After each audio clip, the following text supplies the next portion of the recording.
রাজধানীর পল্লবীতে শিশু রামিসাকে ধর্ষণ ও হত্যা মামলায় আলামতের ডিএনএ রিপোর্ট তদন্ত কর্মকর্তার কাছে হস্তান্তর করেছে সিআইডি। এতে এই মামলায় দ্রুততম সময়ের মধ্যে অভিযোগপত্র দাখিলের সম্ভাবনা তৈরি হয়েছে।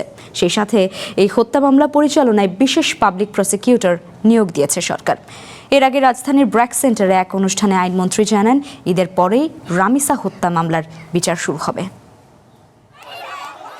7 বছরের শিশু রামিসার নৃশংস হত্যাকাণ্ড কেবল তা পরিবার নয়, নাড়িয়ে দিয়েছে গোটা দেশের মানুষকে। শিশু নিপীড়নের প্রতিবাদে উত্তাল সারা দেশ। বিচার বিভাগের ওপর অনাস্থা জানিয়ে দ্রুত বিচারের দাবিতে ঢাকাসহ সারা দেশের বিভিন্ন স্থানে চলছে বিক্ষোভ। এমন বাস্তবতায় রাজধানীর মহাখালীতে এই সেমিনারে অংশ নিয়ে আইনমন্ত্রী জানান, শিশু রামিসা হত্যা মামলার অভিযোগপত্র ঈদের আগেই দেওয়া হবে, আর ঈদের পরই শুরু হবে মামলার আনুষ্ঠানিক বিচার কাজ। ডিএনএ রিপোর্ট আসার সাথে সাথে 25 তারিখ থেকে সরকারি ছুটি। আমরা আশা করি তদন্ত যে গতিতে আগাচ্ছে।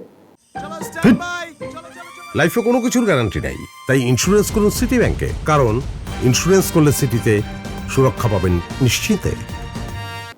আমরা ঈদের আগে যদি চার্জশিটটা দিতে পারি, ঈদের পর আমরা যা যা কর্মসূচি আছে সব কর্মসূচি গ্রহণ করে মানুষ এই বিচার শেষ করতে যতটা প্রত্যাশা করে, আমরা আশা করি সেই প্রত্যাশা পূরণ করতে আমরা সক্ষম হব। উচ্চ আদালতে মৃত্যুদণ্ড অনুমোদনের দীর্ঘসূত্রতার কথাও বলেন আইনমন্ত্রী।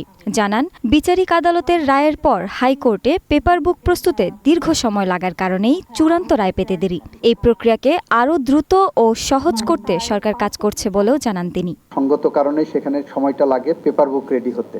মামলা জট প্রসঙ্গে মন্ত্রী বলেন, বর্তমানে সারা দেশে প্রায় ৪৫ লাখ মামলা বিচারাধীন। তবে আগামী 3 মাসে অন্তত 50,000 মামলা নিষ্পত্তির চেষ্টা চলছে।